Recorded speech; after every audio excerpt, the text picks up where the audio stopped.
Bom, gente, como vocês sabem que a gente não pode perder tempo, o que foi que o Dama fez para você? O que é que eu fiz para você? Eu vou começar a comentar questões de geografia física, porque eu sei que geografia física é aquela parte da ciência que eu me formei, da ciência que eu ensino, que uma parte dos candidatos não é uma parte ignorável, é uma parte considerável, apresenta dificuldades.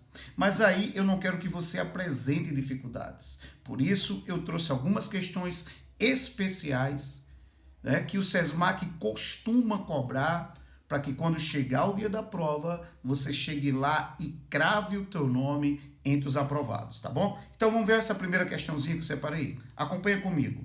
Questão 01. Vamos supor que o governo de um determinado estado do Brasil deseja construir uma barragem de médio porte no rio A, esquematicamente representado na figura a seguir. Observe, nesse contexto podemos afirmar que... Então, meu querido e minha querida, antes da resolução, o que a questão está pedindo de você? Que você desenvolva suas habilidades, as suas competências. E uma delas é interpretar a figura de linguagem, é interpretar essa imagem que está aqui. Então, observe, nós temos um desenho, está apontando o rio A, está apontando o rio B, né? Existe um intervalo entre esses rios, existe uma separação entre esses rios, e é importante que você lembre disso, né? O que separa um rio de outro, nós costumamos chamar de divisor de águas, né? Chove, a água escorre para um lado, escorre para o outro, divisor de água.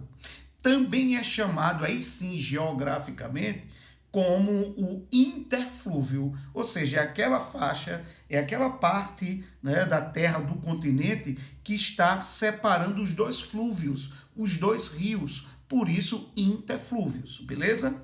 Então observe, a questão está perguntando, né, ela está indagando a vocês que, partindo de uma hipótese, de uma suposição que um determinado governo queira construir, né, uma barragem de médio porte, tá? Então não vai ser nada como uma usina tipo Xingó ou Itaipu, não, médio porte, tá bom?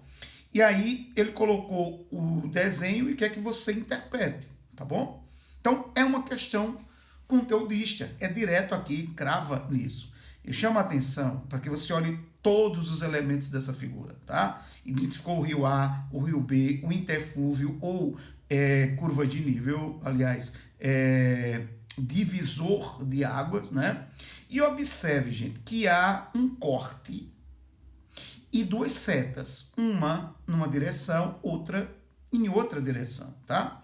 O que é que responde a esse esquema aqui? O esquema da figura e a colocação do enunciado. A área está desenvolvida em terrenos falhados. Parece, né? Vamos deixar de stand-by? Vamos ver as outras. B. O rio A não se presta a essa finalidade, porque é sazonal intermitente. Peraí, galera, sazonal significa que é um rio que ele vai responder às estações do ano. Ou seja, ora ele tem muita água, ora ele não tem muita água, né? Ou seja, ele seca, tá? E ele falou aqui intermitente. Então, intermitente é exatamente isso, um rio que seca durante uma parte do ano. Galera, primeira dica do Dama para vocês nisso. A gente deixa ali o A em stand-by, vamos ver aqui B, o que é que diz. Primeira dica, tá?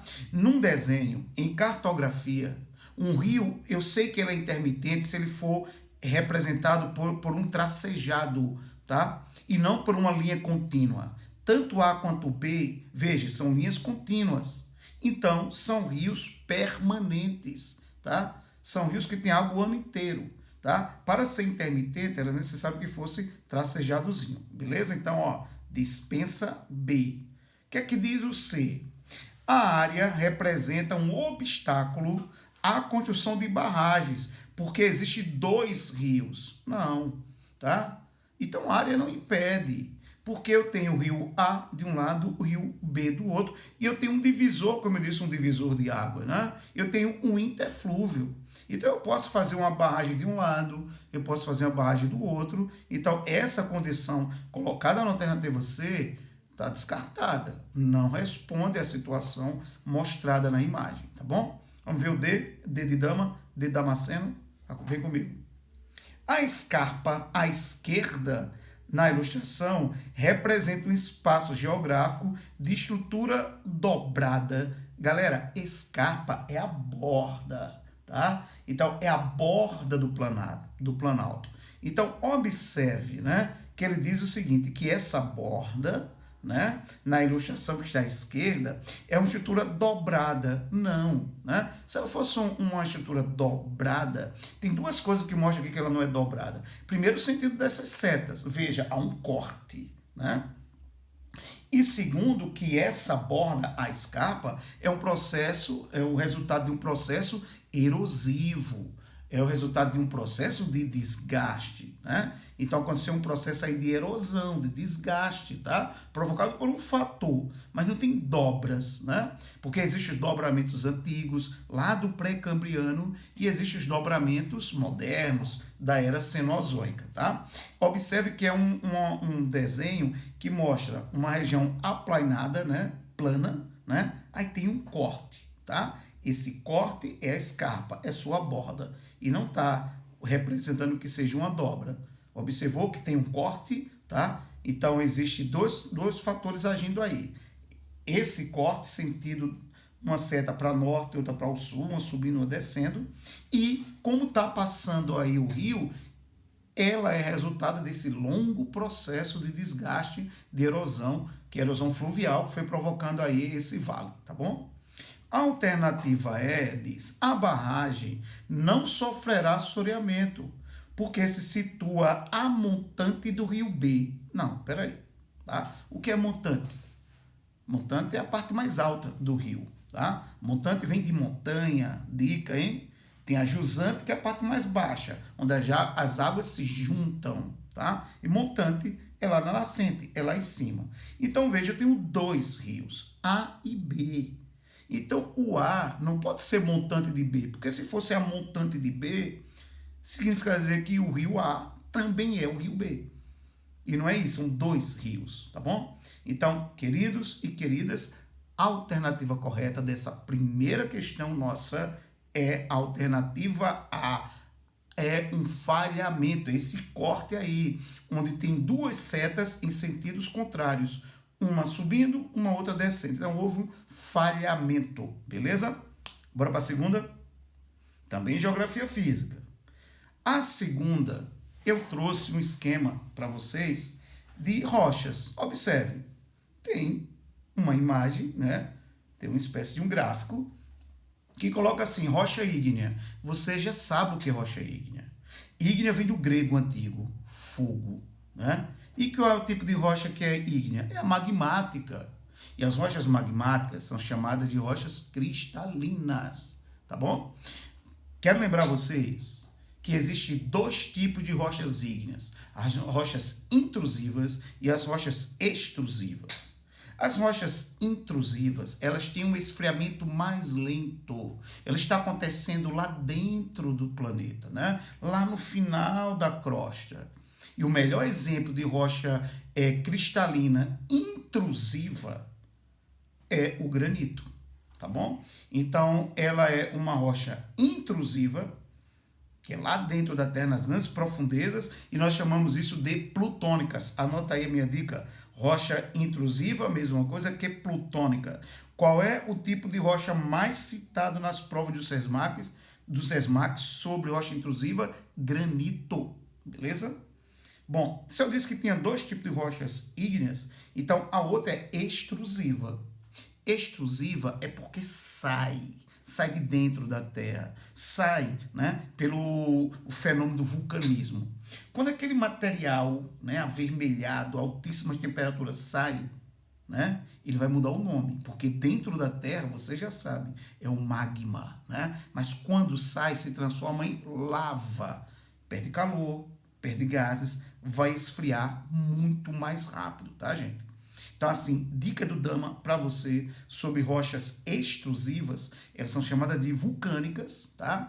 E o melhor exemplo é o basalto, tá? Basalto é muito citado na prova do SESMAC e em vários vestibulares, em várias provas, inclusive nas federais, nas públicas também, tá?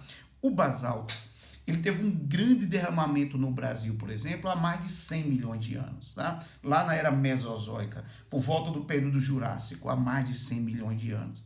Essa rocha, ao sair, né? Esse magma, ao sair, se transforma em lava, perde gases, perde temperatura, esfria. Esfria muito rápido. Né? 100 milhões de anos, ela esteve submetida a um longo processo de desgaste, de erosão. Essa rocha se transformou naquele que é considerado o melhor solo do Brasil, terra roxa. Terra roxa, que você sabe que vem de uma origem espanhola, tierra roja. Tranquilo? Tranquilito? Bom, onde é que eu encontro basalto? Encontro também lá nas ilhas oceânicas do Brasil. Todas as ilhas oceânicas do Brasil, elas têm origem vulcânica, beleza? Então, é um basalto. Talvez você já tenha ido a Noronha. Talvez você um dia vá a Noronha. Então, você que já foi e você que irá, quando você colocar seus pés lá ou quando você colocou, saiba, aquilo ali é um solo vulcânico, ali é basalto. Belezinha? Bom, então tá aí rochas ígneas, tá?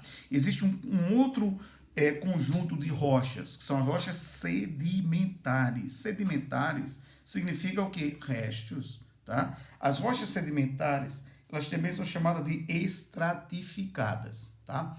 Estratificada, gente, é porque essas rochas, elas têm camadas, elas formam camadas, tá?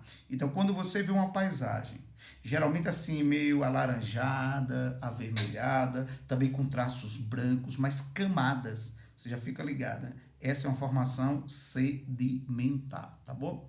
Dica minha para você, já que eu sei que se cobra Alagoas na prova do SESMAC, a gente vai trabalhar algumas questões aqui hoje com vocês, né? Todas as rochas de Maceió são rochas sedimentares. As rochas cristalinas que tem aqui foram trazidas para cá pela construção civil, não é fenômeno natural, tá bom? É fenômeno antrópico, foi o homem que trouxe para fazer a fundação das casas, os alicerces, né, dos prédios, etc, tá bom? Então, Maceió é local de rochas sedimentares. Quais são essas rochas? Por argila, areia, o famoso barro, tá? O calcário, são rochas sedimentares. Terceiro grupo de rochas, gente, das centenas e centenas de variações de rochas que há no mundo, e a gente chama popularmente de pedras, né? O terceiro grupo de rochas são as rochas metamórficas. Meta, além, que é o que você tem na sua vida, né? Você está vivendo esse momento agora, mas você está planejando o seu futuro, entrar em medicina no SESMAC, se tornar uma doutora, se tornar um doutor. Então, uma meta para você, né? Então, o que é uma rocha metamórfica?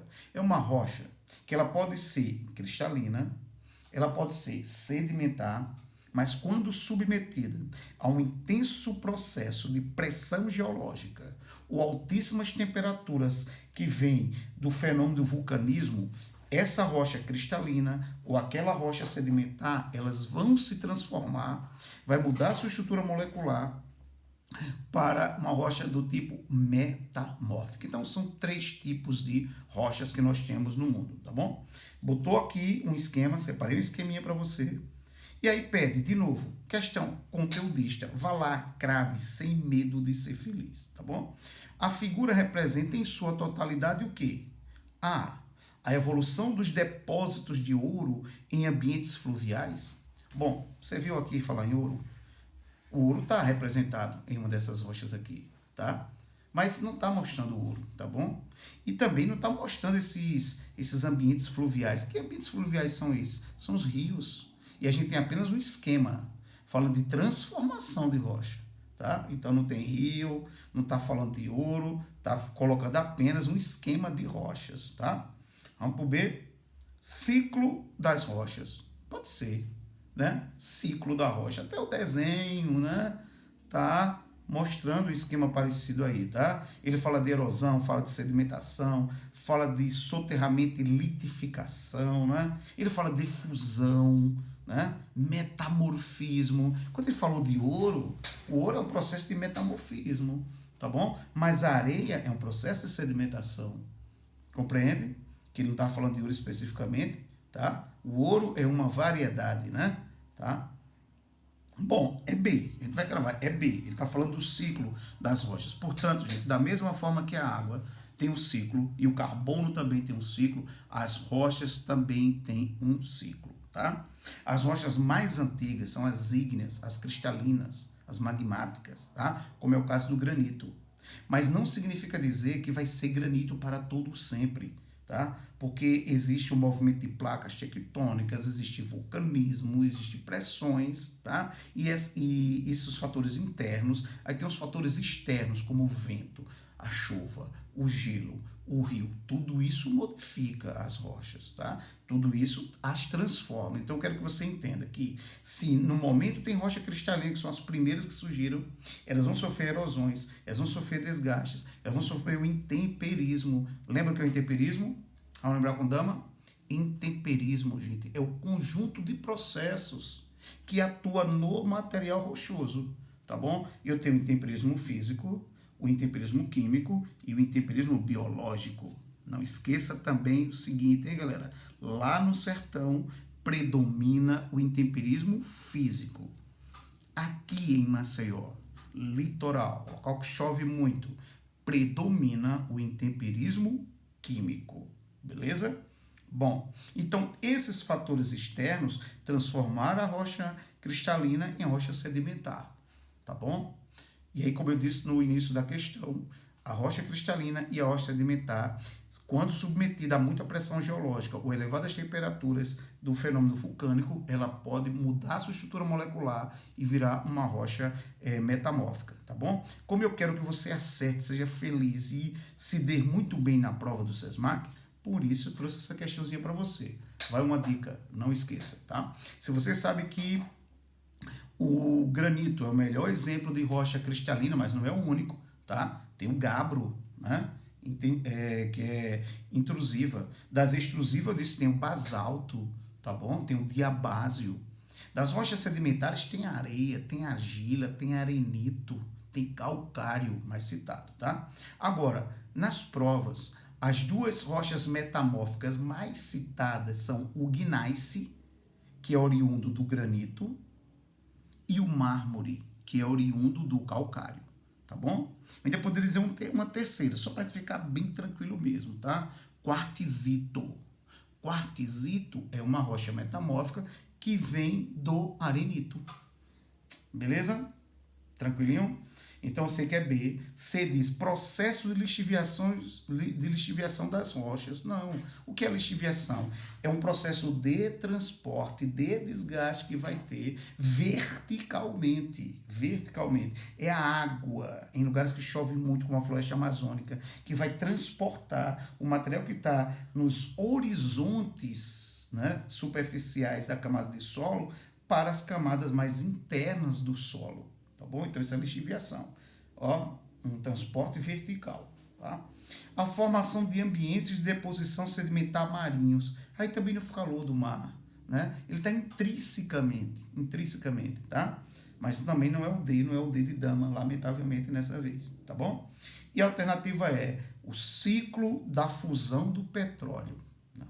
Petróleo, até que se prova o contrário, né? E a gente está falando de ciência, né? O petróleo tem uma origem animal e vegetal, tá? Lá da era mesozoica, tá? Por volta ali do período do Jurássico, tá? Então ele tem um processo que é de fossilização, por isso que o combustível fóssil só pode ser encontrado, pelo menos até agora, só foi encontrado em rochas do tipo sedimentar. Portanto, todo combustível fóssil, rocha sedimentar. Agora, quando a gente quer falar de ouro, que a questão tratou, das pedras preciosas, a gente quer falar de minérios de ferro, como o manganês, o nióbio, o minério de ferro, aí você pensa em rochas cristalinas, em escudos cristalinos, tá bom? Vamos lá, galerinha? Vamos avançar? Vamos para a questão 3 agora. Ó, a questão 3, né, ainda com a geografia natural, com a geografia física, né, se bem que em ciência, né, geográfica a gente não separa o homem da natureza não, tá? Mas só para fins didáticos aqui. Questão 3 diz assim, leia o texto a seguir. Ocorre ao longo dos rios, sendo permanentemente atingida pelas cheias. Primeira dica. Sua área amplia-se muito no Baixo Amazonas, onde a sedimentação é intensa, ó, onde muita acumulação está indo para lá, né? Muitos sedimentos estão indo para lá, sendo transportado. É uma formação vegetal rica em palmeiras, mas em comparação com outros tipos de florestas da região, é a mais pobre em espécies, sendo constituída pelas árvores de menor porte. O extrato arbustivo é inexpressivo e o extrato herbáceo praticamente não existe, né? Extrato herbáceo, as gramíneas, né? A vegetação rasteira. Então, isso foi adaptado, né, por Christopher Anthony, né, da Geografia para o Mundo Atual, Análise Ambiental do Brasil, e aí ele diz, a formação vegetal, né? A que formação vegetal o autor está se referindo? A. Mata de cocais. B. Floresta pluvio-nebular. C. Mata de igarapó. D. Campos inundáveis. Ou é floresta subcaducifólia? Geografia física, vegetação. Vocês sabem muito bem que na biologia, quem estuda a vegetação é a botânica, né? Na geografia, galera, há uma área da geografia que se dedica a estudar a distribuição das plantas pelo planeta, né? E essa área a gente chama de fitogeografia, tá? Se fossem os animais, seria zoogeografia. Então, quem se dedica à distribuição das plantas no espaço, né, mundial é a fitogeografia, tá bom? Então ele deu as características, ele falou, gente, de área alagada, ele falou do Baixo Amazonas, né? Então ele está pedindo que você localize, né? Lembre-se que uma prova de geografia, que é uma questão de geografia, exige princípios de vocês, né? Princípios como o da extensão, que foi desenvolvido lá pelo Frederick Hatzel, né? E costuma aparecer na prova do SESMAC, viu, gente? Costuma aparecer as correntes do pensamento geográfico. Bom, então, o que é que ocorre com o Hatzel? Ele dizia que tudo que acontece em algum lugar. Então, o que é que a gente precisa fazer? Localizar e delimitar, tá bom? Então, localizar. Bom, mata de cocais. Quais são a mata de cocais? Bom, a mata de cocais, ela fica entre o Maranhão e o Piauí. Tá? Então não está no Baixo Amazonas, já está fora do Amazonas, né? Tá? Tá numa faixa de transição, tá? Entre a floresta amazônica e a caatinga, por exemplo, até Cerrado, tá bom? Então, mata de cocais, existe dezenas de palmáceas, tá, gente? De palmeiras, não confunda com coqueiros, não é coqueiro, tá? São palmeiras, tá? Como Buriti, Oiticica. Agora, qual é a mais famosa? Ou quais são as mais famosas da mata de cocais? Babaçu e Carnaúba, tá bom? Então é Maranhão e Piauí. Descarta. Pula essa. Vamos embora. B. Floresta pluvio-nebular. Ele está dando as características da floresta. Plúvio, chove muito. Nebular, porque forma muita neblina por causa da evapotranspiração. Então ele está dizendo que esse textinho, que fala que ele fica alagado, que tem muita forma, que é constituído de plantas de menor porte, tá bom? Que o extrato arbustivo é inexpressivo e o herbáceo não existe, tá bom? Que a sua área se amplia por causa da sedimentação e que é atingida pela cheia, ou seja, a água chega ali, tá bom? A alternativa é C, tá? Então, esse texto está falando da mata de Igapó. Galera, a floresta amazônica ela é dividida em 3 estratos, tá? A mata de Igapó é aquela que está constantemente, como a questão colocou aqui, com água, tá? Então você não vai ter a praia fluvial, certo? Você não vai ter a orla, né? Então tem os canais, né? Os guarapés, por exemplo, lá na Amazônia, e aí você tem aquelas árvores que estão cobertas por água, né? Claro que a parte de cima do seu caule, né? E a parte mais alta dela, a copa está em cima da água, tá bom? Mas é aquela parte que a água chega legal mesmo. Então, está sempre inundável ali, tá bom? O segundo extrato de floresta da Amazônia é a mata de várzea. Então, ela está submetida a enchentes e secas, tá? Então, há um momento que a água sobe, tá? E é o momento que essa água vai descer. É por isso que boa parte da população da Amazônia, o que é que ela é? População ribeirinha. Ela mora na beira ali daqueles rios, tá? E ela constrói suas casas, muitas vezes casas rústicas, né? Casas de uma simplicidade muito grande, né? Que denota ali a pobreza também da região. Aquelas casas são construídas na várzea. Então eles fazem em cima de palafitas, tá? Aqueles tocos, né? Aquela madeira ali, a casa já fica um pouco mais em cima, que é exatamente para quando chegarem as cheias do rio, não inundar as suas residências, tá bom? E o terceiro extrato da floresta amazônica é chamada terra firme. Terra firme. Essa terra firme é onde a água dos rios nunca chega, nunca. Vai chegar água pela chuva, tá? Mas nunca pelas cheias, tá? Então, esta parte a gente deve entender que ela corresponde a 80% da Amazônia, tá? 80% é terra firme. E os tipos de solos mais comuns ali, gente, são os solos ácidos, hein? Então, quando você ouvir falar em solos ácidos no Brasil, é porque o solo apresenta uma grande concentração de óxidos de ferro e de alumínio, tá? É mais comum você ouvir falar que os solos do Cerrado são solos ácidos, tá? Mas o da Amazônia também. Na verdade, os solos tropicais eles tendem a ser solos ácidos, tá bom? Bom, campos inundáveis não, porque campo é vegetação herbácea, ele diz que não tem, tá? Então, formação arbórea.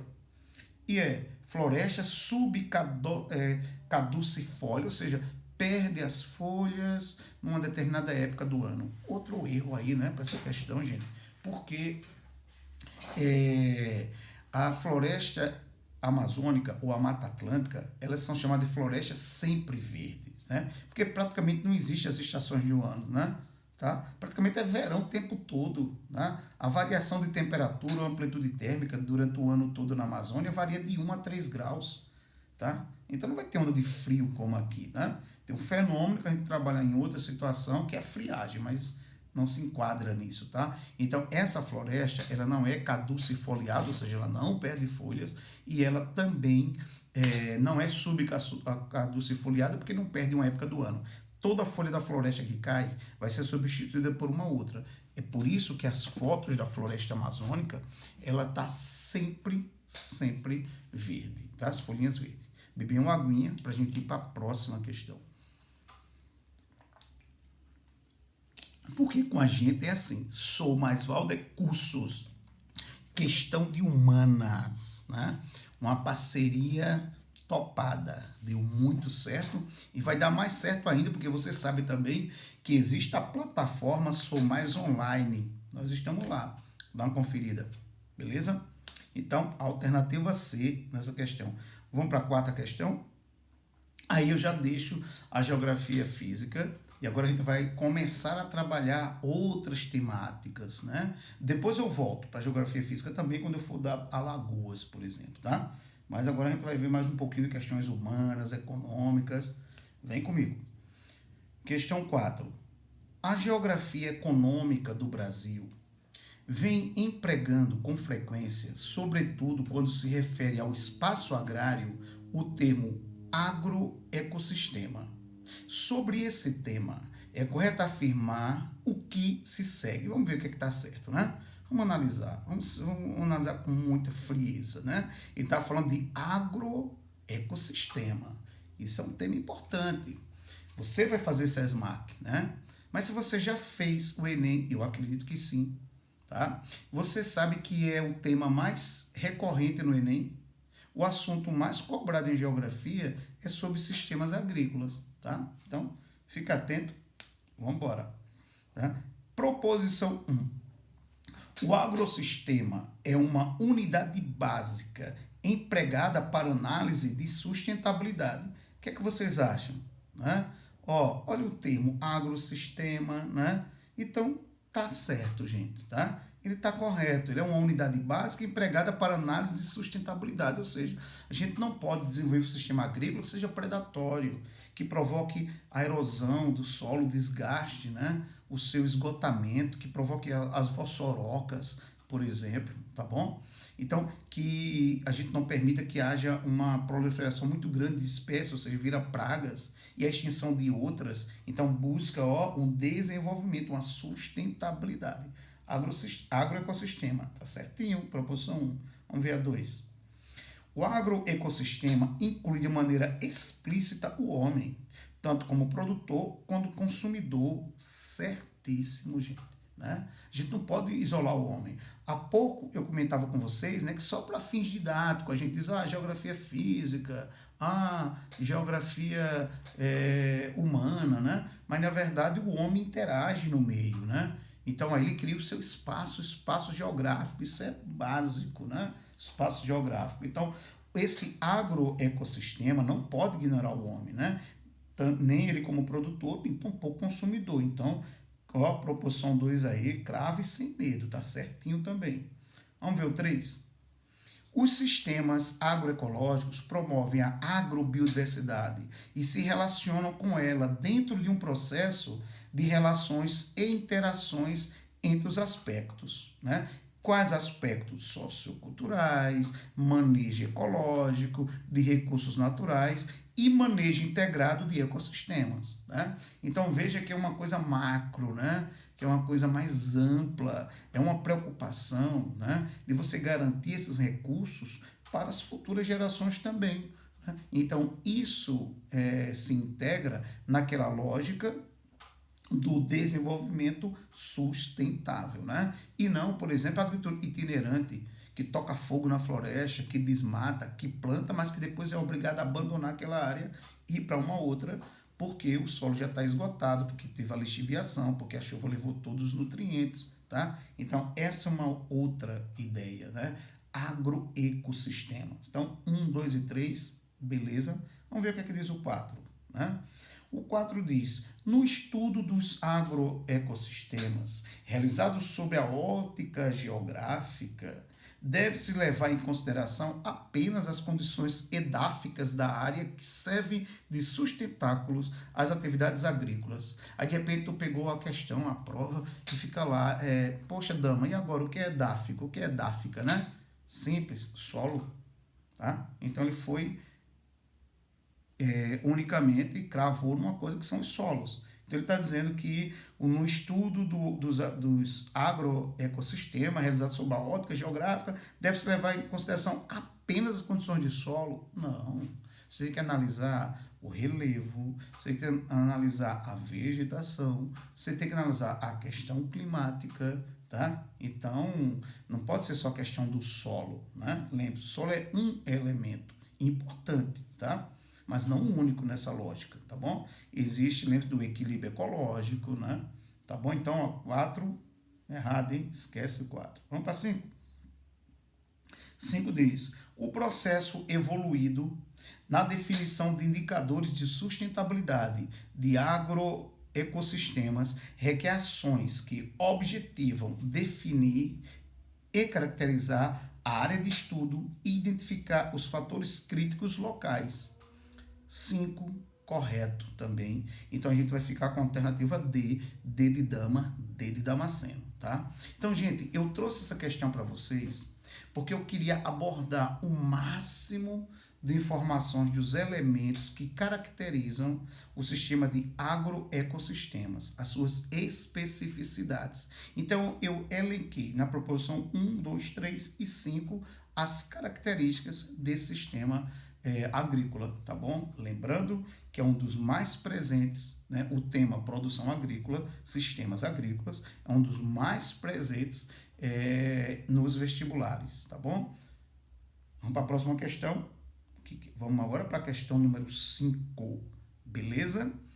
Falei lá de ecossistema, agora vamos ver um pouquinho de população, demografia, né?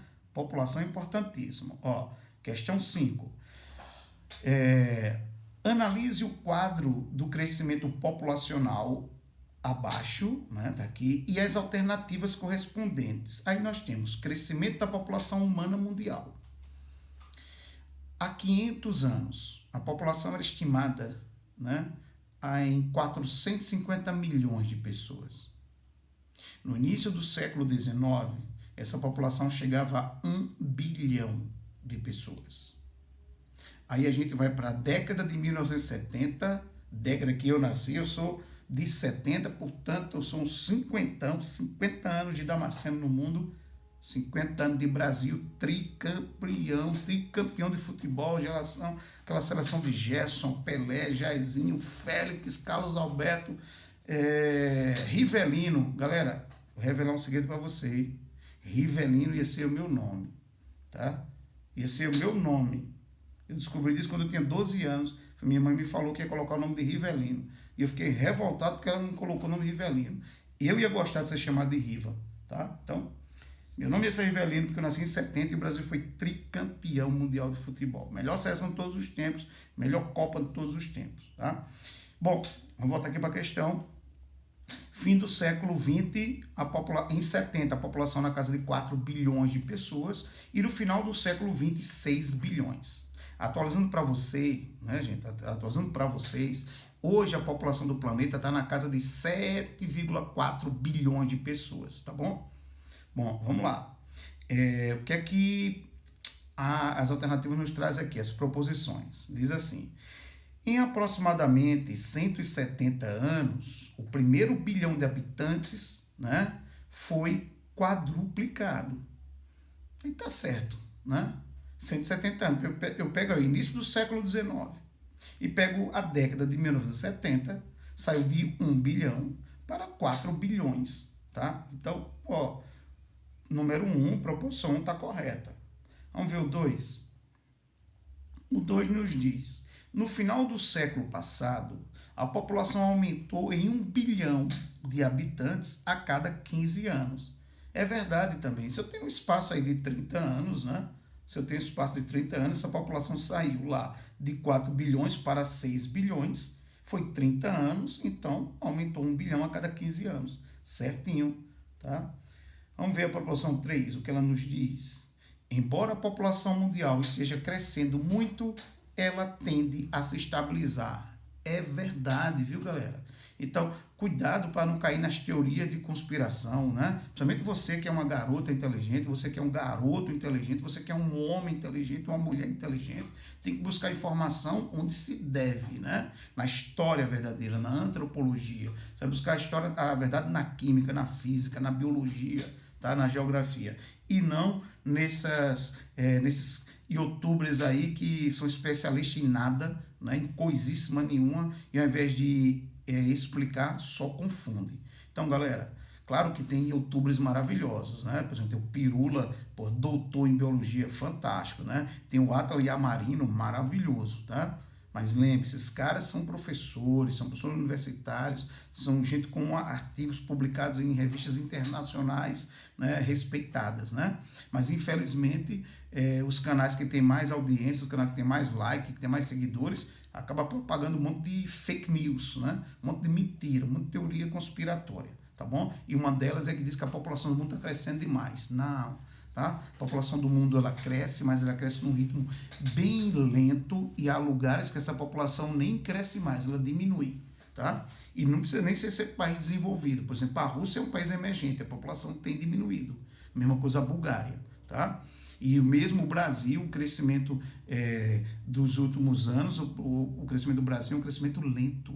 Tá? A gente está se aproximando do crescimento tipo chinês. Né? Canadá e Estados Unidos também cresce muito pouco. Tá bom? Então fique atento, fique atenta a isso. A tendência é estabilizar e depois diminuir. 1, 2 e 3 estão certos, né? Vamos ver o que é que diz o 4. Quando a população mundial era em torno de 450 milhões de habitantes, o crescimento populacional ocorria porque a taxa de mortalidade era menor que a taxa de natalidade. Não. Tá?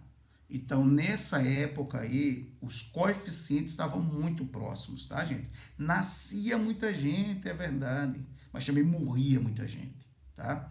Então, é a primeira fase da transição demográfica. Esse crescimento vai ser pequeno, porque a gente tem a convergência dos dois indicadores, dos dois coeficientes, tá bom? Então, 4 está errado, erradinha aí, beleza? Não é essa, não é a explicação, essa não é a causa, beleza? Então, vamos lá, 1, 2 e 3, certo? A alternativa correta, A, tá bom? A de amor, A de Damasceno também, porque observe que Damasceno tem A. Então, esse A também é meu.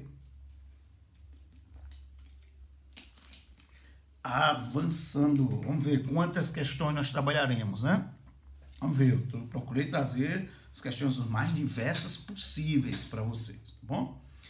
Vamos lá, questão 6 agora, tá?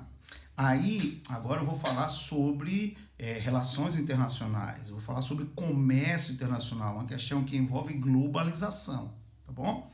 Muito cuidado, muita atenção nisso, os blocos econômicos, tá? Tem coisa que parece que é bloco, mas não é bloco. Por exemplo, BRICS não é bloco, tá, gente? Não é. SEI também não é bloco, tá? Então, tanto a SEI quanto o BRICS é um conjunto de nações que tem características econômicas parecidas, tá? Que se caracterizado por um crescimento econômico interessante nas últimas décadas, tem grande população, que tem recursos naturais, que tem território, mas não é bloco econômico, pelo menos por enquanto não é, tá? Então, BRICS e SEI não são blocos econômicos, tá? Essa dica minha para você. Vamos ver o que a questão 6 diz. No contexto europeu do pós-Segunda Guerra Mundial, vários países da Europa Ocidental começaram a se mobilizar para enfrentar a concorrência dos Estados Unidos. Países da Europa Ocidental, né, os países capitalistas, porque a Europa Oriental eram os países influenciados pela União Soviética, os países do leste europeu.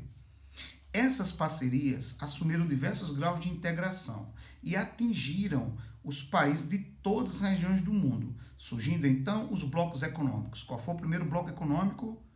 Foi a Comunidade Econômica Europeia, 1957. 1957, com o Tratado de Roma, que criou a Comunidade Econômica Europeia. Nos anos 80, mudou o nome para Mercado Comum Europeu.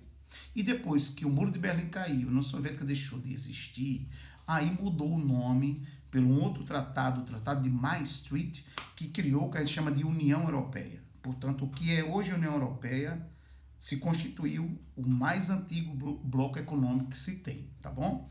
1957, Tratado de Roma. 6 países criaram esse bloco que hoje, né, tem 27 países, já que o Reino Unido saiu, tá bom? Quais foram os países que criaram o que a gente chama de União Europeia hoje, né? Bélgica, Países Baixos, chamado equivocadamente de Holanda, e Luxemburgo. Esses 3 chamaram quem? A França, a Itália e a Alemanha Ocidental, tá bom? Mas não é a União Europeia que a gente está falando dessa questão, só quis aprofundar um pouco mais para vocês. Vamos seguir.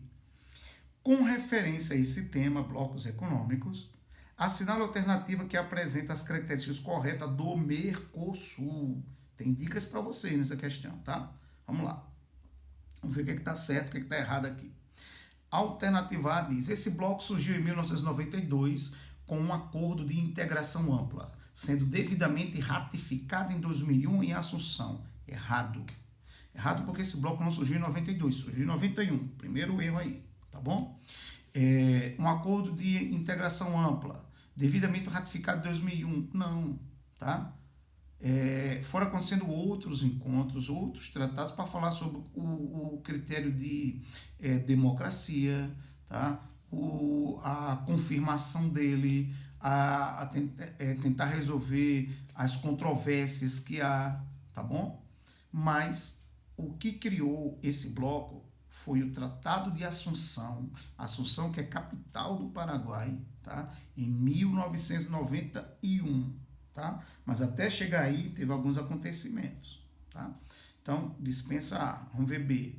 Criado em 1980, constituído por Argentina, Bolívia, Brasil, Chile, Colômbia, Cuba, Equador, México, Paraguai, Peru, é um organismo intergovernamental, vários erros aí, tá bom? Primeiro, que o Mercosul não é um organismo intergovernamental, tá? Existem parcerias dos Estados-membros, né? Mas ele é essencialmente um bloco econômico e não intergovernamental, tá? Eu tenho empresários, né, dos países, né, que fazem parte do bloco, tá? Então ele é um acordo econômico, tá bom? Ele tem parcerias, mas não é um organismo intergovernamental. Segundo erro, né, gente? Tá? Mercosul são países da América do Sul. O que é que o México está fazendo aqui? O México é até interessado em ver essa dica, tá? O México tem participado de várias reuniões como observador, mas o México não faz parte. E Cuba? Aí você tira Cuba, velho, tá? Olha, o ano tem que contextualizar a galera, né? Tem que ficar ligado no contexto de 1980, 80, Guerra Fria, cara, tá? Quase nenhum país, muito pouco país na América mantinha relações diplomáticas com Cuba, tá? O México era uma exceção, tá? Era um dos pouquíssimos que tinha 80. A Nicarágua também tinha, mas eram bem poucos, tá? Então dispensa isso. Então vai embora o B. C.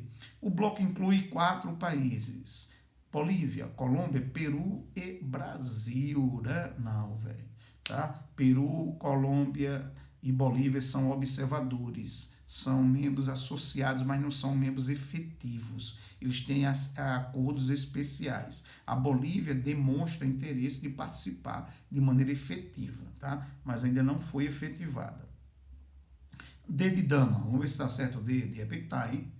É constituído por 12 países. O bloco político, ó, já dispensa, tá?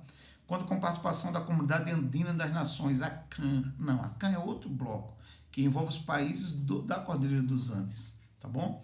E o Mercosul não tem 12 países. Porque se tivesse 12 países, seria toda a América do Sul, exceto a Guiana Francesa, que é território ultramarinho, né, da França. Então, gente, a alternativa certa é essa última, a alternativa E, que diz: a origem dessa cooperação foi o Tratado de Integração de Cooperação e Desenvolvimento, assinado entre Brasil e Argentina em 1988. Raul Alfonsín era o presidente da Argentina, José Sarney era o presidente do Brasil. Eles começam a ter uma aproximação diplomática, porque Brasil e Argentina nunca brigaram, né, não sei no futebol, tá bom? Mas sempre houve uma desconfiança mútua, né? Então, com o fim das ditaduras no Brasil e na Argentina, e os dois presidentes civis, houve uma aproximação, e a partir disto aí, tá certo? A partir disso, de 88, né, se concretizou a fundação do Mercosul. Então, assim, o documento que cria o Mercosul é o Tratado de Assunção em 1991, mas só foi possível por causa dessa aproximação entre Brasil e Argentina, Raul Alfonsín e José Sarney, beleza? A alternativa é a correta. Vamos para a próxima. 7ª questão. Participação dos vários setores de atividades no PIB do Brasil, tendo referencial 2014. Setor primário, 5,6%, é o PIB, hein? Setor secundário, 23,4%. Setor terciário, 71%. Galera, lembre, setor primário vem de primeiros, né? As primeiras atividades que o homem realizou na face da Terra. Setor secundário envolve todas as formas de fábricas, de indústrias, incluindo a construção civil. O setor terciário vai envolver principalmente comércio e serviços, tá? Ao observar o quadro acima, pode-se verificar um inchaço do setor terciário na economia brasileira, do qual podemos afirmar o que segue, né? Vamos ver. Ó, inchaço do setor terciário. Lembre que o setor terciário é aquele que está associado ao mundo urbano, às cidades, comércio, serviços. O que é que diz a proposição 1? O setor terciário absorveu uma percentagem significativa da população economicamente ativa, dispensada do setor secundário. É verdade. Teve gente que perdeu o emprego na indústria e passou a trabalhar no terciário, no comércio. Não significa dizer que é no comércio regularizado, formal, com carteira assinada. Muita gente é no mercado informal, tá bom? Então ele vai trabalhar no comércio, ele trabalha com o segmento de serviços. Então esse setor de 71% do PIB, né, absorveu uma parte desses trabalhadores do secundário, tá certo? 2. O aumento do setor terciário resulta do aumento da demanda da população urbana por bens e serviços. É verdade, né? Maior população urbana, maior necessidade de serviços, de mercadorias, de bens. Então, 2 também está correto. 1 e 2 estão corretos. Vamos ver o 3.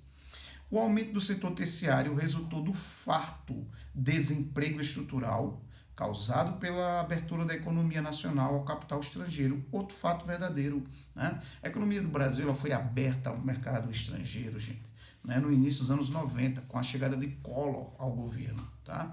Que defendeu ideias neoliberais, né? Privatização das empresas que eram estatais, né? Ataque aos direitos trabalhistas. Então, toda essa combinação aí resultou nisso que a proposição 3 colocou: desemprego estrutural. 4. O processo brasileiro de urbanização, caracterizado pelo crescimento populacional nas metrópoles e nas cidades médias, fez o setor terciário um dos principais segmentos da atividade econômica no Brasil, como a tabelinha está nos mostrando, né? Então, a alternativa é, né, assim como aconteceu na questão anterior, a questão 7, a alternativa é a correta. 1, 2, 3 e 4. Beleza? Vamos para a questão 8. Tá? Mas antes, deixa eu beber um pouquinho de água, porque agora a gente vai falar um pouquinho de Alagoas. Então, eu vou falar de Alagoas agora e vou deixar para o final também falar de Alagoas. Tá bom? Enquanto isso, beba água também. Tá bom? É assim, sou mais Valdecursos. Questão de humanas. Na frente da gente, só você, nosso aluno. Fera. Questão 8. Analise as alternativas abaixo relacionadas ao desempenho da agricultura alagoana no segundo semestre de 2018. Ó, questãozinha saindo do forno para vocês. 1. A produção de cana-de-açúcar sofreu uma queda de 1,9% devido às dificuldades financeiras que o setor enfrenta. É verdade, gente. Tá? Então, essa tem que ser bem pontual com vocês, ser bem direto, é verdade. O segmento, né, industrial, agrícola, né, das grandes usinas, por exemplo, houve uma queda, né, nessa produção da cana-de-açúcar, tá bom? Dificuldades financeiras do segmento. Então, proposição 1 está correta. Proposição 2 diz assim: as produções de arroz, laranja e mandioca tiveram variações negativas em relação ao mesmo período de 2017, explicada pelo aumento da área plantada. Veja, gente, que aconteceu aí uma contradição, tá? Peraí, se eu ampliei, né? Se eu aumentei a área de plantio, por que houve uma redução? Não faz sentido, né? Se eu ampliei, se eu aumentei a área de produção, vou ter que aumentar a produção também, tá? Então, veja que ficou contraditório aí, tá bom? Então, 2, ó, dispensa, tá? Não está havendo coerência nem coesão nessa proposição. Vamos ver o 3. O que é que o 3 nos diz, tá? 3 diz: a produção de banana apresentou queda de 19,4% em relação ao mesmo período de 2017, explicada pela redução de 8,9% da área plantada. Aí sim está coerente, né? Porque você teve uma redução da área de plantio e aí você diminuiu essa produção agrícola no segmento bananas. Então, correto a 3. Né? A 2 não, a 2 ficou sem coerência. Essa está vendo coerência, tá certo. 4. O que é que diz 4? A safra de feijão teve um aumento de 89,3% em relação ao mesmo período de 2017. Esse aumento é explicado pelas condições climáticas e pelo incentivo do governo, também certo, porque 2017 foi um ano que houve mais estiagem, tá? Então, o número de dias e meses sem chuvas foi bem maior. Já 2018 apresentou uma umidade maior, choveu mais, né? Então, a volta das chuvas e o apoio governamental fez com que houvesse um aumento nessa curva produtiva, que aumentasse a safra de feijão. Então, 4 está certo, tá, gente? 1, 3 e 4, D de dama, D de Damasceno, correto? Vamos mais? Vamos correr um pouco mais nas questões? nosso tempo, porque eu sei que daqui a pouco, né, vocês vão ter outro fera dando um show, né? Dando uma aula não, como diz o Valder, dando um show, né? Então eu vou ficar de camarote assistindo essa aula, tá? Então não quero atrapalhar a aula desse fera, né? Você sabe quem eu estou falando, você sabe o que eu estou falando, né? Esse eu confio, esse eu assino embaixo, tá? Fenômeno. Vamos lá.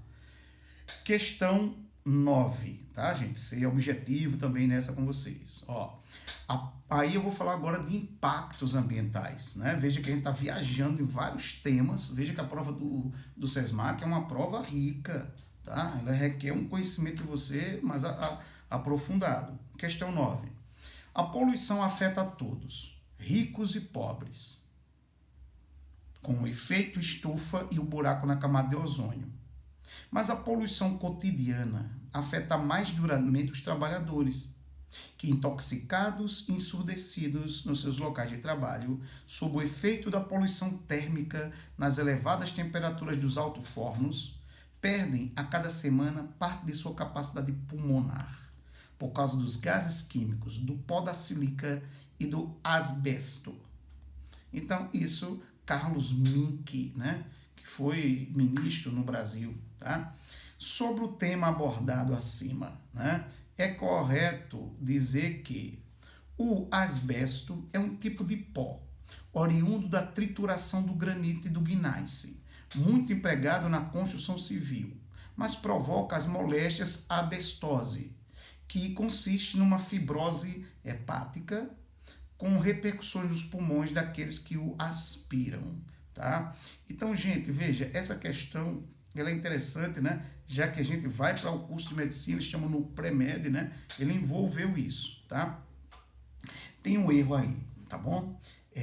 Tá errado, tá? Porque esse fenômeno aqui retratado, né? Essa questão implicada como o asbesto, não é originado da trituração do granito e do gneiss, tá bom? Então, não é por causa desse tipo de rochas, é uma espécie de fibras, tá?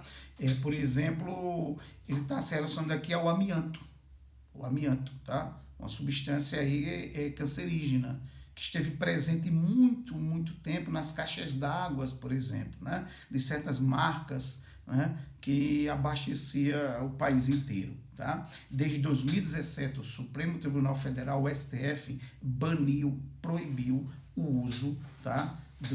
Desse material, né? Dessa substância química, por exemplo, nas caixas d'água. Tá? Então, ele é mais não é um pó triturado, mas ele se apresenta como se fosse umas fibras, tá?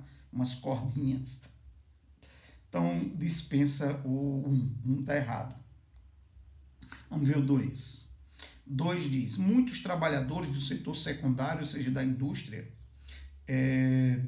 são expostos a processos intensivos de produção, sobre os quais muitas vezes não detêm qualquer controle, e cuja intensidade e duração são determinados pela maximização dos lucros. Corretíssimo. 2, né? É aquilo que na economia marxista se fala em alienação do trabalho. É isso que ele está abordando, tá? Então, 2, correto. Vamos ver o 3. 3 nos diz, com o acúmulo de gases como o CO2, o óxido nitroso, o metano e o nitrato de prata, maior quantidade de calor é retida na atmosfera, acarretando o aumento da temperatura na baixa troposfera. Bom, galerinha, se liga, tá? 2 errinhos básicos aqui, tá? O nitrato de prata é uma espécie de sal, tá? É um dos sais. E ele não está presente lá na atmosfera, não, tá? Como resultado dessa poluição que é emanada das indústrias, dos escapamentos de automóveis, tá? Então, já está errado aí essa primeira parte. E o segundo, né, quando ele fala que acarreta um aumento da temperatura na baixa troposfera. A troposfera é a primeira parte da camada que nós... a primeira parte da camada da atmosfera tem a troposfera, tem a estratosfera, tem a mesosfera, ionosfera e exosfera, tá bom? Então, a troposfera, onde nós estamos, tá? Ela tem uma espessura variável, tá? Entre 12 km a 17 km, dependendo, tá? Ela é mais espessa na linha do Equador, ela é menos espessa próximo aos polos, tá bom? E ele diz aqui, né, que houve um aumento na baixa troposfera. Não, o aumento vai ser um pouquinho mais lá em cima, que é onde os poluentes vão se concentrar, né? Lembre-se que depois da troposfera tem a estratosfera. E a estratosfera tem a camada de ozônio, então por si só ela já é mais elevada, já apresenta temperaturas mais altas, né? E alguns desses poluentes que ficam na troposfera, mas um pouco mais lá em cima, acabam entrando também na estratosfera, o que contribui para esse fenômeno conhecido como aquecimento, tá bom? Aquecimento global. Então dispensa aí a 3, né? Então 2 está correto, 3 está errado, né?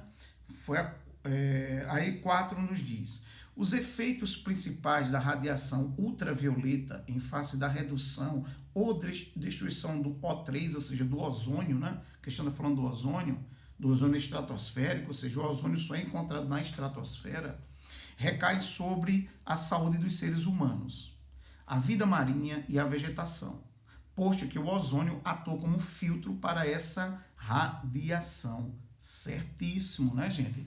O ozônio, que é um oxigênio especial, o O3, ele funciona como um filtro. Ele não impede que os raios ultravioleta passem, não, mas ele filtra. Então vai passar uma quantidade menor, tá bom? E lembremos que os raios ultravioleta não são vilões, eles são importantíssimos para o metabolismo das plantas, para nós, seres humanos. O problema é o excesso, né? Como tudo na vida, o problema é o excesso.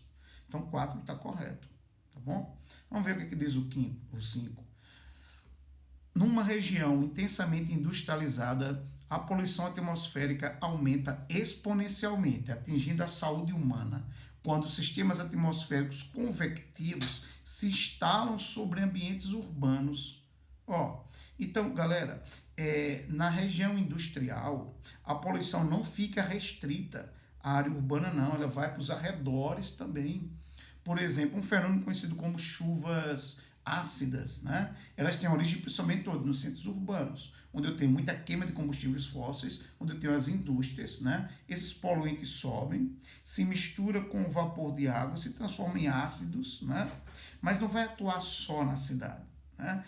Corroendo as estruturas metálicas, os monumentos, etc. Vai também para as áreas circunvizinhas das áreas urbanas, né? Então ele acaba caindo como chuva ácida, que mata as florestas, contamina os lagos, os solos, etc. Tá bom? Então quando ele fala sistema convectivo, né? Cíclico, tá bom? Convecção, tá?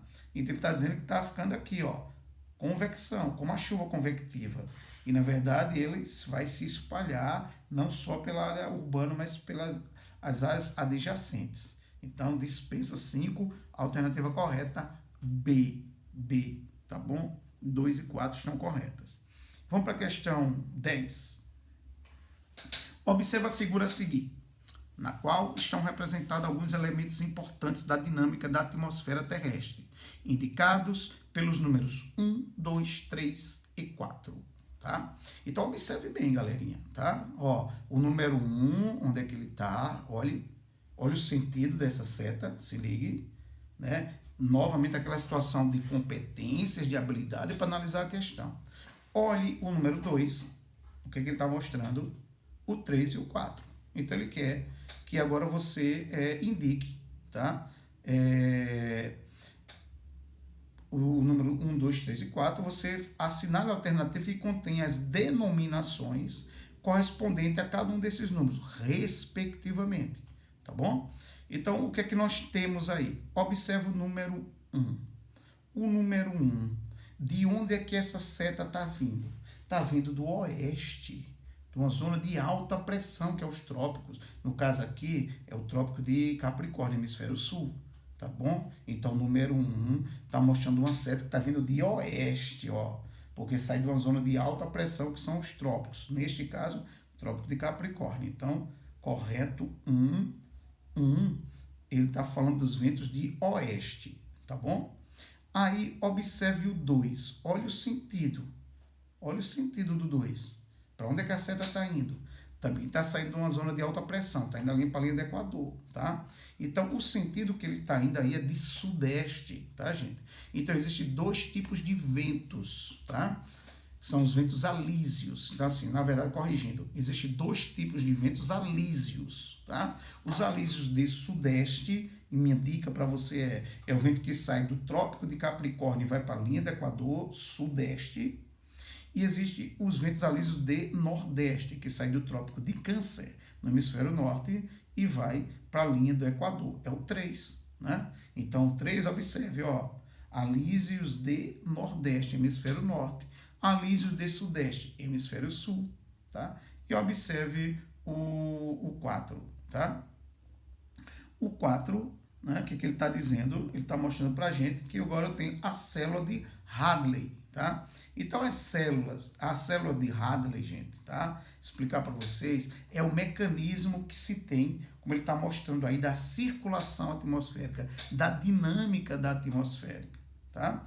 Da dinâmica atmosférica, aliás, tá bom? Então, a gente vai chamar isso de célula de Hadley, tá? Essa circulação, tá? Entre os alísios e os contralísios, por exemplo. Então, essa, para a gente ser objetivo, para cravar direitinho, tá? Para não ficar ruim para vocês, eu tenho ventos de oeste, alísio de sudeste, alísio de nordeste e célula de Hadley, tá? De Damasceno. Mas de repente você ficou na dúvida, e sou Dama, por que não pode ser célula de Rossby, né? Bom, a célula de Rossby, ela tem a ver mais com os eventos extremos do planeta, tá? Essa célula de Hadley, que eu vi aqui no D para vocês, é o mecanismo da dinâmica da atmosfera, é o normal, você está dizendo? Agora, a célula de Rossby, ela resiste, por exemplo, secas mais prolongadas, geadas mais fortes, furacões mais intensos, ela tem muito mais a ver com a dinâmica da atmosfera, mas reagindo, por exemplo, a fatores externos, tá? E vai estar muito associada a esses eventos extremos, tá bom? Nevascas muito piores, secas muito maiores e mais intensas, etc, tá bom? Vamos para a questão 11, chegando perto do final da nossa aula, tá? Os últimos minutos, trabalhar legal com vocês. Vamos ver aqui. A questão 11 diz assim: a ordem econômica fundada na valorização do trabalho humano e na livre iniciativa tem por fim, segundo a Constituição brasileira, assegurar a todos a existência digna e justiça social, conforme os seguintes princípios. Queridos, eu vou beber mais uma aguinha, porque essa aula tá pancada, estou falando muito, né? E, enquanto isso, você vai lendo aí esses princípios, tá?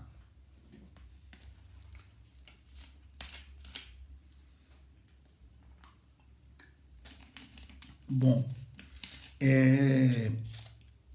a Constituição brasileira, né, a última, é de 1988, ela foi chamada de Constituição Cidadã, porque ela garantiu a existência de mecanismos que pudessem promover a justiça social, a ascensão social, né, o acesso a uma saúde universal, também a educação.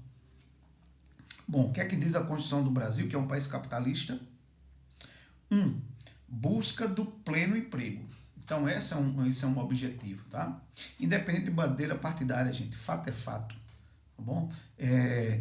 O melhor momento em termos de emprego, de empregabilidade no Brasil, foi exatamente no segundo mandato do governo Lula, início, e o primeiro mandato do governo Dilma, onde o desemprego caiu muito, ficou muito baixo, tá? Então, ficou na casa ali de 4,5%, 5% da PEA, que já seria considerado pleno emprego, ou seja, quase todo mundo estava trabalhando. Se os salários eram altos ou baixos, aí já é outro critério, tá bom? Mas um fato é, o salário mínimo aumentou, houve poder de compra, aumento do poder aquisitivo. A nossa Constituição falou do pleno emprego, tá certo? Ela diz que ela defende a propriedade privada, certíssimo, tá lá, tá cravado, tá na Constituição, país capitalista. 3, fala na redução das desigualdades sociais e regionais. Essa é uma meta também, reduzir as desigualdades regionais e sociais do Brasil. O Brasil conseguiu avançar bem, se bem que nos últimos anos, o Brasil tem apresentado um grande retrocesso na área social, tá? 4 fala atrelamento dos sindicatos ao governo federal, não. Tá? É tanto que lembre-se que a atual gestão ela até combate os sindicatos, quer enfraquecer os sindicatos, tá?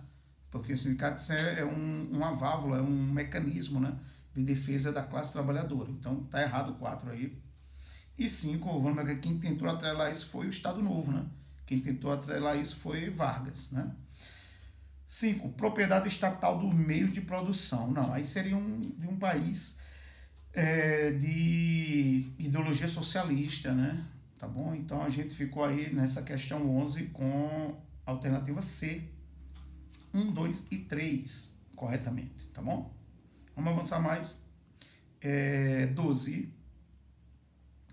12 diz assim, tá? A 12 tem a imagem, né? Tem uma imagem, observe, né? E, novamente, a situação de você ter habilidade, competência para poder interpretar. Não é uma questão difícil, é uma questão simples, tá? Ela não requer muita coisa, mas requer concentração, requer observação que você tem que fazer, tá? Então, 12 diz assim: de acordo com os diversos elementos geológicos e de relevo observados abaixo, é correto afirmar que essa figura é uma ilustração didática de quê? Um relevo mamelonizado. Esse é o Dama. O que é um relevo mamelonizado? O relevo mamelonizado é um relevo que apresenta as montanhas bem mais erodidas, bem mais arredondadas. Ela é chamada assim de meia laranja. É o que a gente chama de mares de morro, tá? Mares de morro, que é os planaltos que fica entre o Nordeste e o Sudeste, tá bom? Então, ele tem as montanhas, né, as elevações bem mais suaves, bem mais arredondadas. Como, por exemplo, quando você viaja para o município de Porto Calvo, você vê aquelas serras bem arredondadazinhas, tá bom? Bem suaves. Então, é esse tipo de relevo que ele está falando. Observe a figura. Bate não, né? B, uma área de dobramento moderno. Aí, meu irmão, você, minha irmã, você nem anota isso.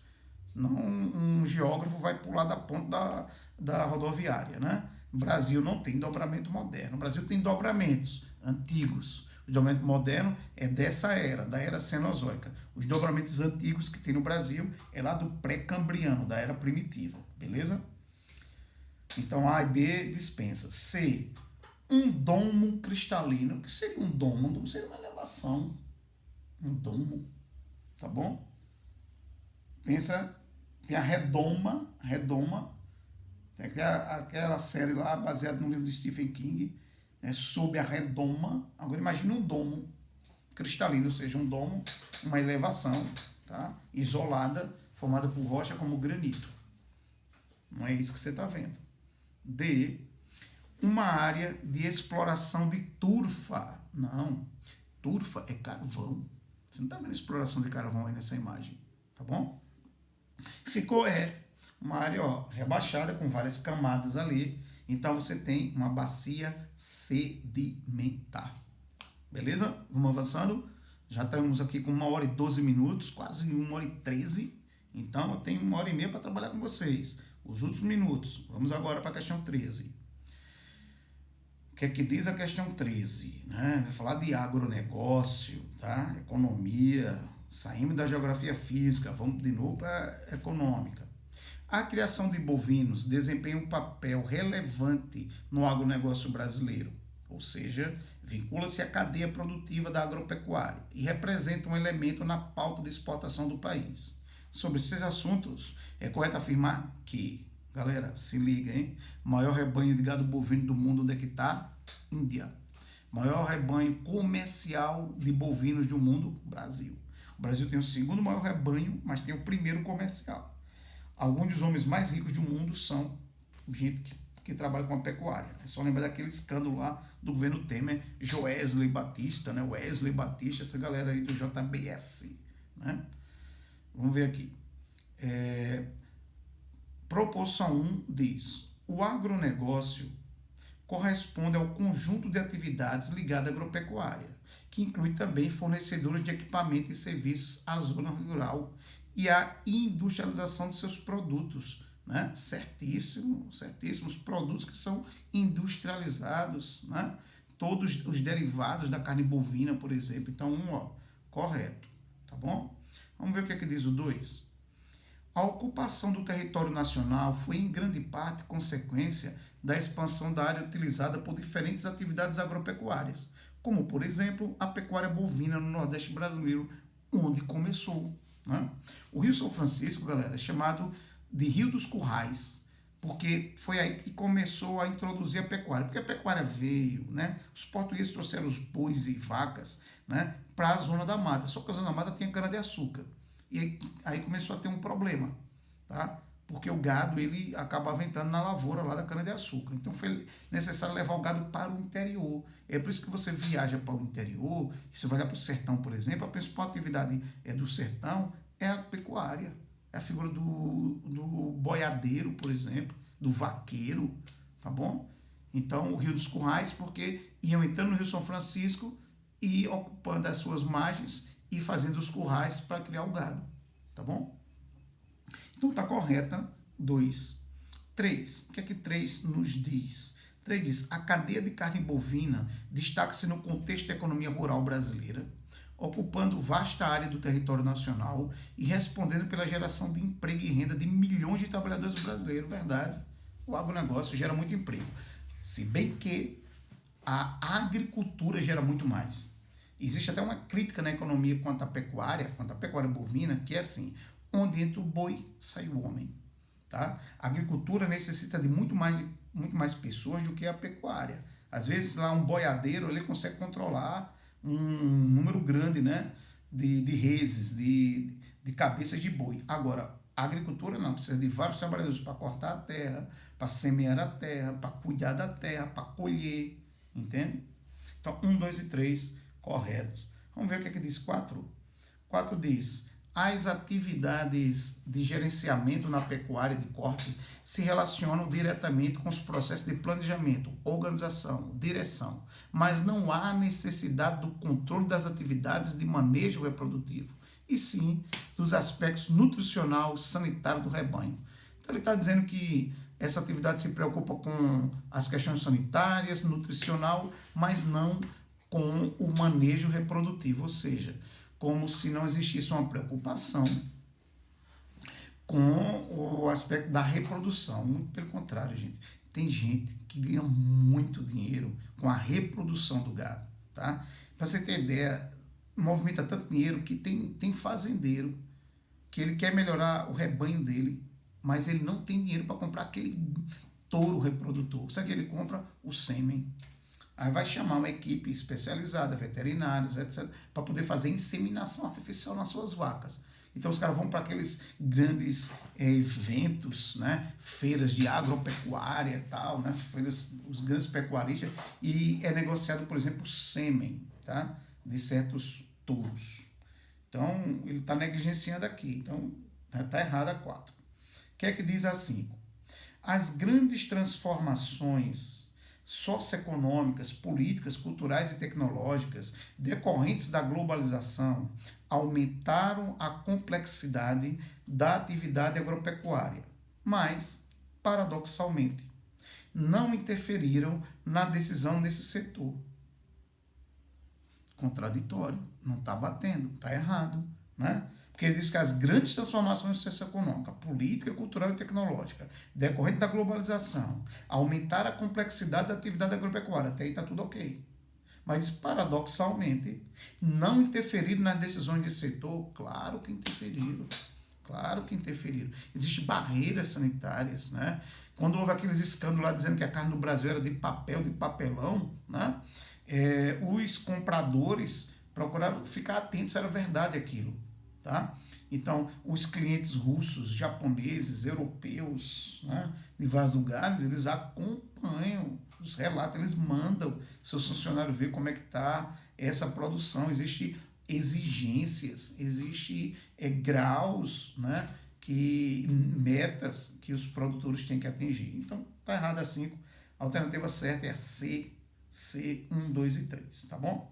Se encaminhando para o final da nossa aulinha, né? Temos aí 11 minutos e aí tenho 3 questõezinhas para trabalhar com vocês. Vamos ver? 14. Urbanização. Em algumas cidades, a arquitetura urbana moderna contrasta com a arquitetura antiga. Convivem numa mesma paisagem em momentos históricos diferentes, sobretudo em cidades dos países subdesenvolvidos, como é o caso da nossa. O moderno, sinônimo de riqueza, contrasta com a pobreza, falta de infraestrutura, cortiços, etc. Tá? Esse fenômeno referido no texto é recorrente e denominado de quê? Aí nós temos A, segregação espacial, B, megalopolização, C, especulação urbana, D, geoecologização urbana e E, segregação étnica. Eu vou lá, você vai lá e a gente crava em segregação espacial. É isso que o enunciado está tratando, desse paradoxo do moderno com o arcaico, do novo com o antigo, do rico com o pobre, segregação espacial. Alguns vivendo em condomínios fechados de luxo, outros morando em cortiços, em favelas, em grotas. É isso que o enunciado está tratando, tá? B não, porque é megalopolização, ele está falando de megalópole.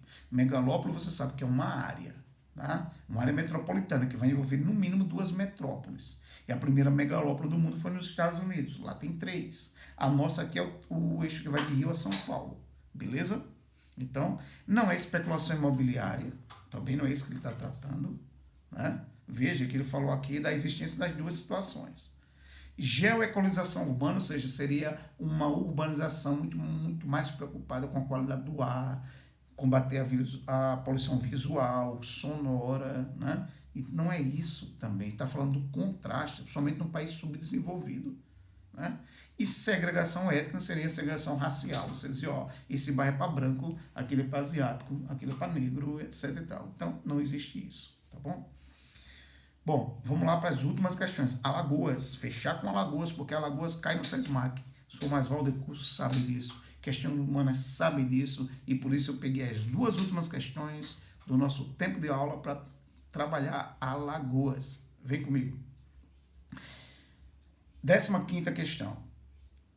Observe atentamente a imagem de satélite a seguir, onde se observam partes do estado de Alagoas, na região nordeste do Brasil. Então tem uma imagem, está pedindo que você interprete direito, ele fez um círculo, tá bom? Ele está dando uma dica, Rio São Francisco, Piaçabuçu.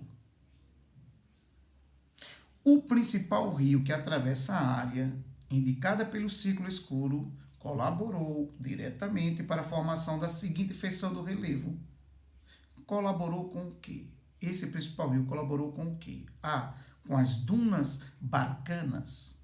B, com delta. C, com amplas lagoas de comotação. D, superfície pediplanada. E E, promontórios cristalinos. Ó, geografia física.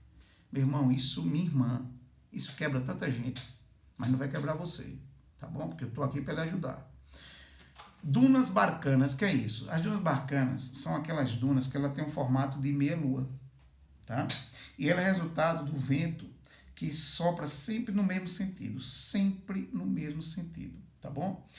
É possível que alguns de vocês já tenham ido lá em Piaçabuçu, na Foz, e vai ver que tem dunas, são dunas grandes, inclusive. Tá bom? E não é nesse formato que está falando, não. Então já entendeu, tá? Porque aqui eu tenho a ação de vários ventos, tá? Tanto nordeste quanto de sudeste, com ondas de leste. Então não é sempre no mesmo sentido e não vai fazer essas dunas pequenininhas em forma de meia-lua, não. Tá bom? Delta, gente. Delta do Rio São Francisco. Então esse rio principal, nessa área, formou um delta. Tá bom? Essa é a questão, que é a B. Mas precisa algumas dicas para vocês. Amplas lagoas de comotação. Pô, não é lagoa, velho, é o rio. Tá? É o último, Piaçabuçu é o último município de Alagoas. Tá? Do outro lado já é Sergipe. Tá bom? Estou falando do rio, não é de lagoa. Tá? E essa lagoa de comatação é aquela que vai sofrer aterro.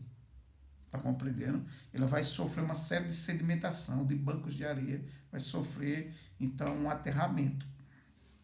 Superfície pediplanada, o que é isso? Quando você pegar uma questão de Alagoas que fala em superfície pediplanada, você vai pensar no sertão.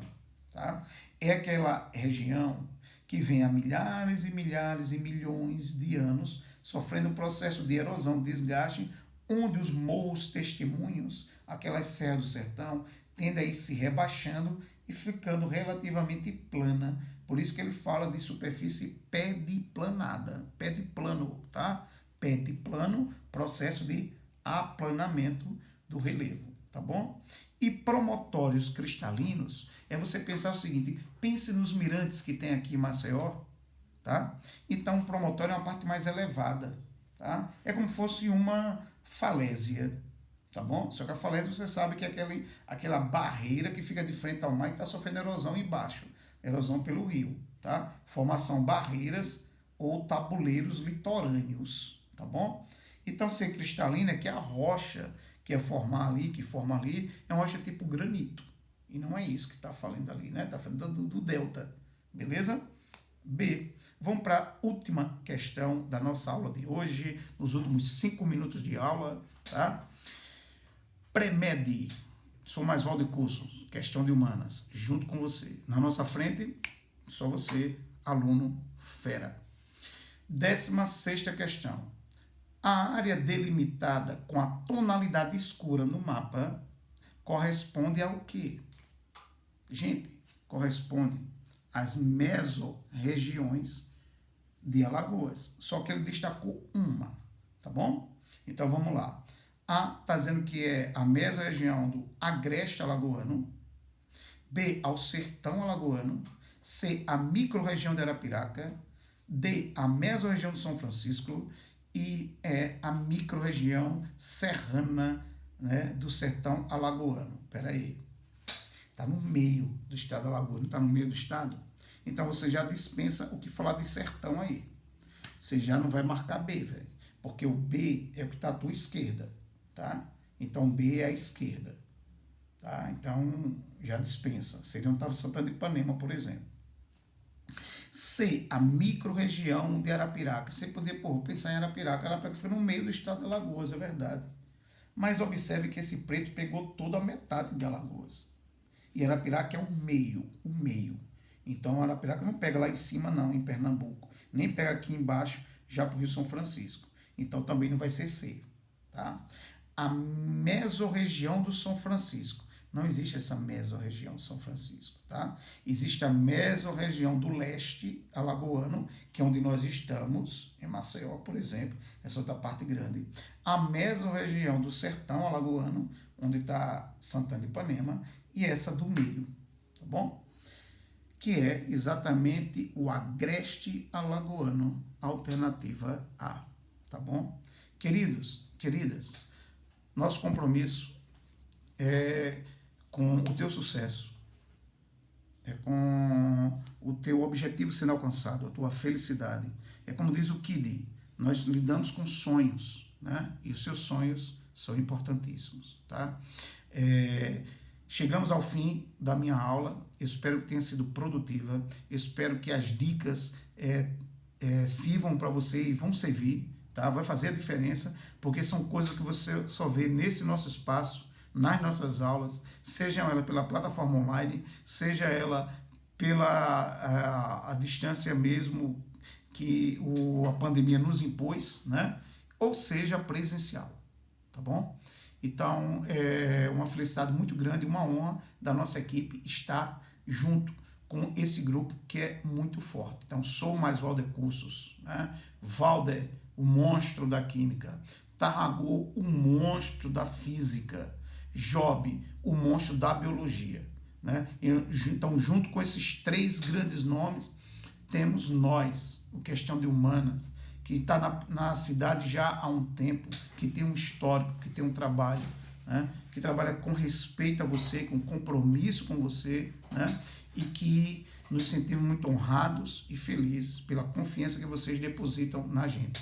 Se você ainda não é aluno do Questão de Humanas, eu convido você a entrar nas nossas redes sociais, dá uma olhada no Instagram, dá uma olhada no Facebook, tá? Dá uma olhada, né? Procura a gente, tá? Porque nós teremos turmas novas no segundo semestre para todos os vestibulares, né? Voltado aí para o Enem, voltado para os particulares, voltado para um sisal que vem nesse processo aí, tá? De fusão, Mas é isso. Então, abraço forte, valeu demais estar junto com você outra vez e daqui a pouco teremos um outro encontro, tá bom? Porque nós teremos uma outra aula no passe e eu já tô com saudade de vocês, já tô esperando vocês. Então, galera, abraço do Dama, tudo de bom, eu acredito em você. Abraço forte, até a próxima.